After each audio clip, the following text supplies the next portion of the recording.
Welcome to Purely Prabhupada, Ancient Truths for the Upliftment of the Modern World. My name is Alexis. I'm here with Kamra Devi Dasi, also known as Dr. Karen Silberstein. We are continuing our introductory series to Purely Prabhupada. I'd like to start by asking you what the relationship is between self-realization and God consciousness. Self-realization and God consciousness are actually inseparable. In order to take up the process of self-realization, it is just not complete unless we have an understanding or an awareness of who we are in relation to God. If even a very small percentage of the population took up the quest for God consciousness or self-actualization, self-realization, in relation to the Supreme Personality of Godhead, it would change the consciousness of the entire planet. That would be wonderful. What would be the first steps to that process of self-realization? Prabhupada told us that basic principle is to always remember God or Krishna and never forget Krishna. But if the education isn't there, if people don't know, what are the attributes of God? What does he look like? Who are his friends? How does he interact with them? Where does he live? Then how can we always think of him? Then Prabhupada took it a step further and he told us Krishna is our best friend. He owns and controls everything, and that ultimately he's the enjoyer of our activities. So then we have to look at what activities please Krishna. How do we reciprocate with his loving care for us eternally?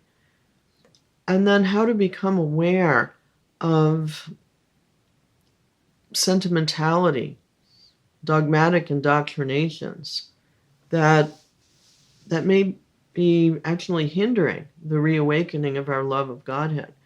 So we have to be aware and we have to be on the lookout for these things, how to avoid them. So this education is there in the books that we're offering at purelyprabhupada.com, written by His Divine Grace, A.C. Bhaktivedanta Swami Prabhupada.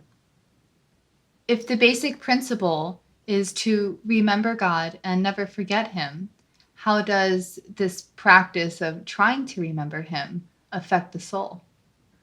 The soul only flourishes in connection to God. If we have an electrical appliance and it's not plugged into the wall, it has no life, it has no use, it can't function. So in the same way, if a soul is not connected by remembrance of the Supreme Personality of Godhead, then it has no real life, no purpose, and no real happiness. I can relate to that. Then how do we get plugged in? How do we reconnect? The simplest, easiest way is to chant the holy names of God. God's non-different from his names. If we use the example of water, we can call for water, water, water, but if the real thing isn't there, we're not satisfied. Like when I was 21 years old and I'd had a major surgery, and in the recovery room, I was asking the nurse, water, water, water. And she's like, you can't have any water. You just came out of surgery. And then I was thinking, the name water is not synonymous with the actual substance. I'm not going to be satisfied chanting water. Let me chant Krishna, because Krishna is non-different from his name, and I'll be very satisfied. And actually, immediately I was pacified and relieved and very happy. By vibrating the names of the Lord, he's actually dancing on our tongue. He's personally present.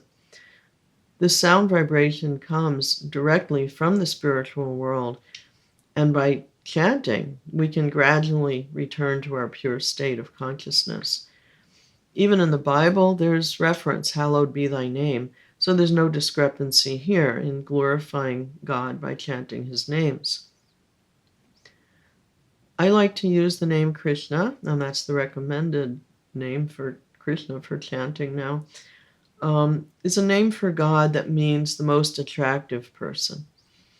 the person who has attributes that are going to be attractive to everybody. And so this name Krishna is therefore considered to be the highest name of the Lord. Although if somebody is comfortable chanting another authorized name for God, that's perfectly fine. That's perfectly authorized. What about just chanting the word God? Does that have the same effect? God denotes a position, and the name of God denotes the person. It's like saying Mr. President or Mr. Trump. The name is much more personal. So by chanting the names of God, we're being allowed into an intimacy of relationship, a personal relationship that deepens over time and just becomes sweeter and sweeter. There are so many names of God. How do we know which ones to chant? So it's stated in the Vedic literatures that the chanting of the holy names is the only way to achieve liberation in this age of quarrel and hypocrisy. But right after that verse, the next verse gives what's known as the Hare Krishna mantra. And this mantra is described as the greatest of all mantras because it asks the Lord to engage us in his service and also invites us to be reinstated in our natural relationship with him.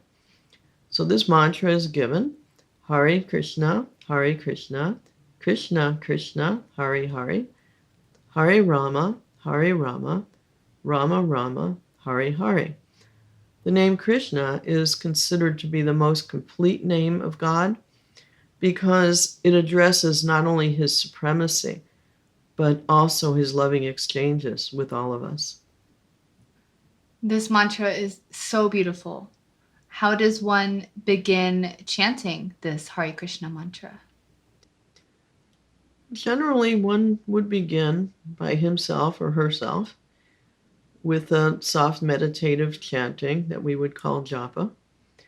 And as we develop a group of friends and family who are interested in the same thing, we can gather with them in song, chanting the Hare Krishna mantra with musical accompaniment, and that's called kirtan. Really, chanting can be done under any condition. In the shower, folding laundry, on the commuter train, doing dishes, or we can take personal time and space to sit down and have a daily meditation, chanting japa, or maybe an evening program with friends and family in song, chanting the holy names. And we can chant for minutes a day, we can chant for hours a day, but the chanting, if it's done constantly, keeps us in that principle of always remember God and never forget him. So it keeps us plugged in and happy and full of life. And with just about no effort, we can let the holy names work their magic just by chanting them. The times we're in are very turbulent. And so to be able to do this mantra meditation, the sound meditation, is very powerful because silent meditation is pretty well impossible in this age. Helicopters, planes, cell phones, so many disturbances. It's very hard to find a peaceful place.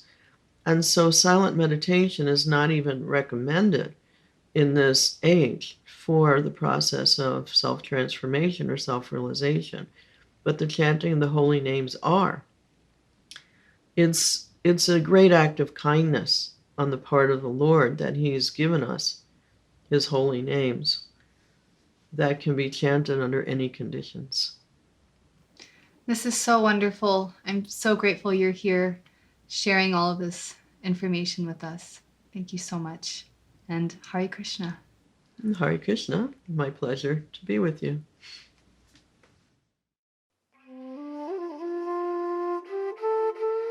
If you are interested in the subject matter of this video and would like to learn more, please visit purelyprabhupada.com.